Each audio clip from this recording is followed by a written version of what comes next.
This morning, the police prosecution brought 24 charges against some members of the public relating to drink driving and one of theft. The police prosecution on the person charged with theft was set on bail at large till the Niue High Court sitting with the Chief Justice in May. However, the defendant had to surrender their passport to the Niue police with conditions that if there is to be an emergency involving the defendant, the discretion will be left to the courts and police to release the documents. Most of the cases, though, that were presented before the Justices of the Peace were heard and charged, with a few exceptions for those the police did not complete their investigations before this morning's hearings. We will bring you more on this news story in our future news bulletin. Telecom Niue is making good progress with planned upgrades to their system and install equipment at the equipment centre at KBC over the weekend.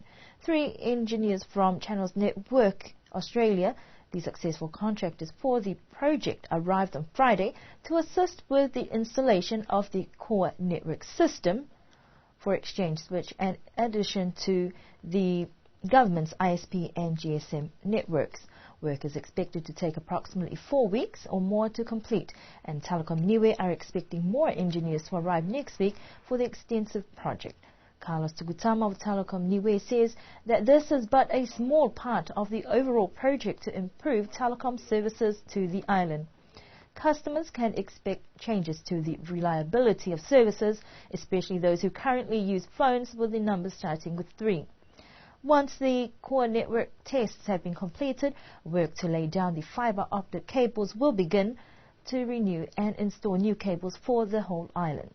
Telecom Niue are using all resources and staff on hand to work on this infrastructure development project and are asking for public's understanding.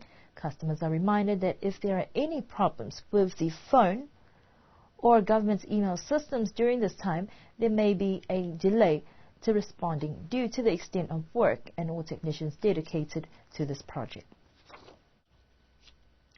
A freak accident at Sir Roberts Wharf on Saturday is once again raising issues of safety at our ports. In the early hours of Saturday morning, a young woman was injured on return from the cargo boat. Onlookers at the site of the incident say that due to heavy swells, the worker was blindsided while coming ashore and was pinned down by a rope securing the barge to the wharf. Public Works Director David Talangi says that this was an unfortunate accident.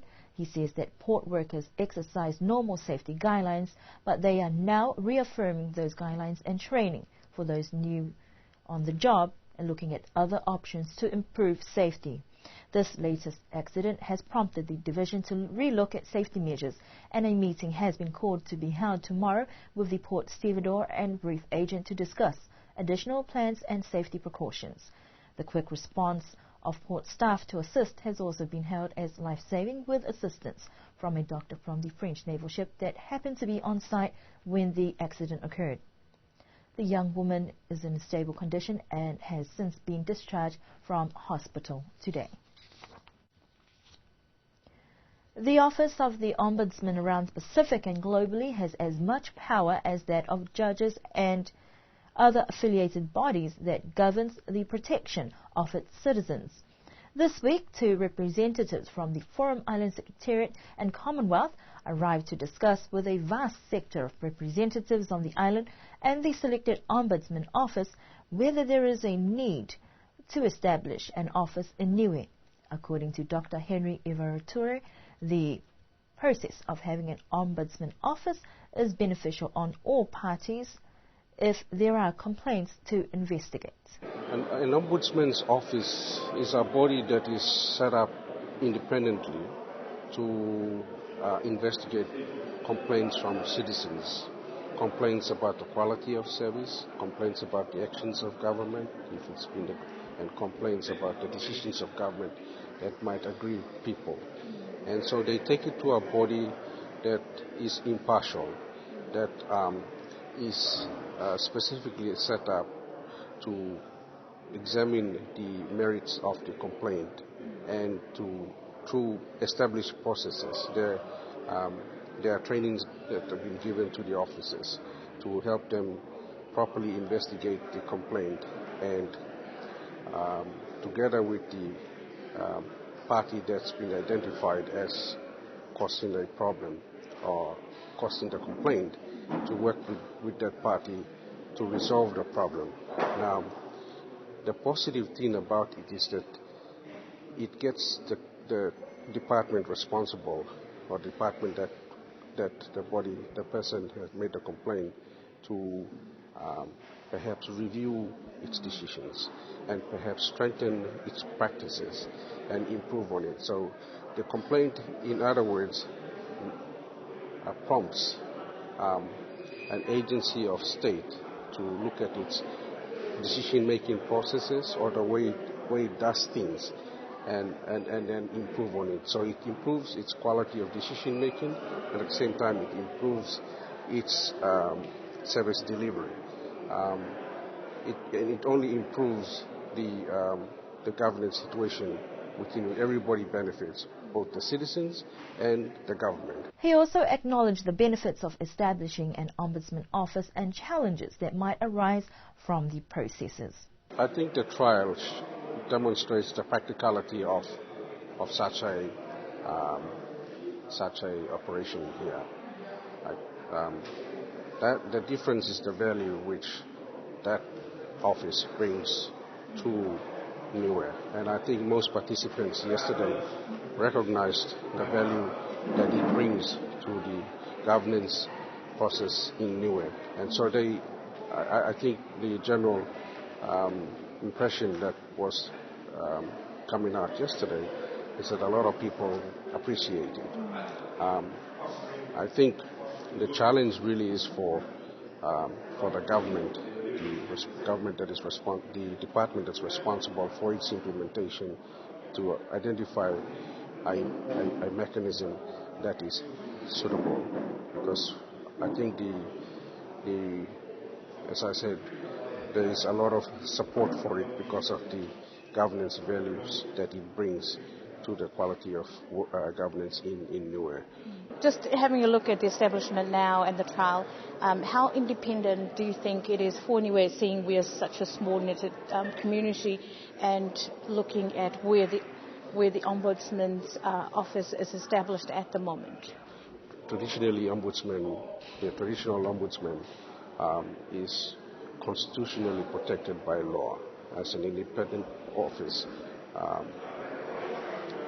Those are matters for the people and the government of Niue to deliberate and discuss. And I think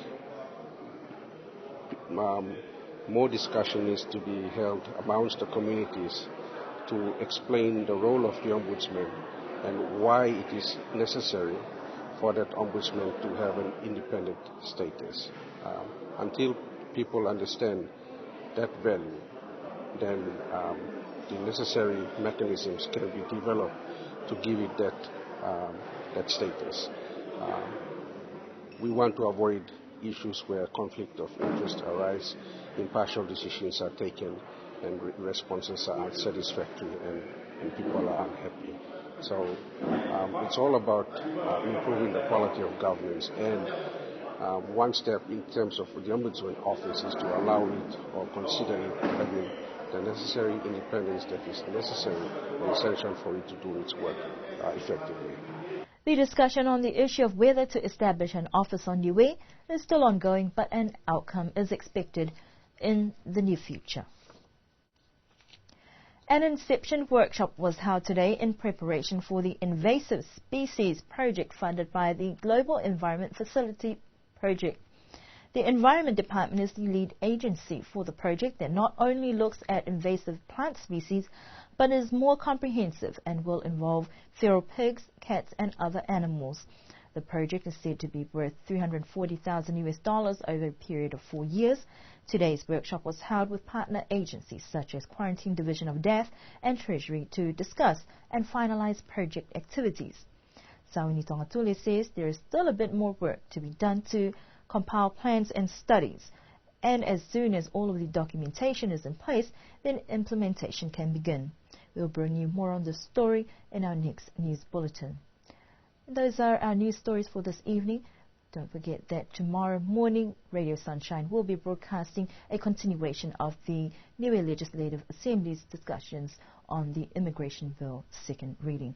Whakausi mai nei hatatulu atau wala tatutup galatai mea whiwhinei amnaki kia pungpongi to whakapulo atawai e te whakarang me whanu ke pole whatutalai ki he mata whakatufuan whakalatalata ke latai mai to tangata uatu mea mai ke motu.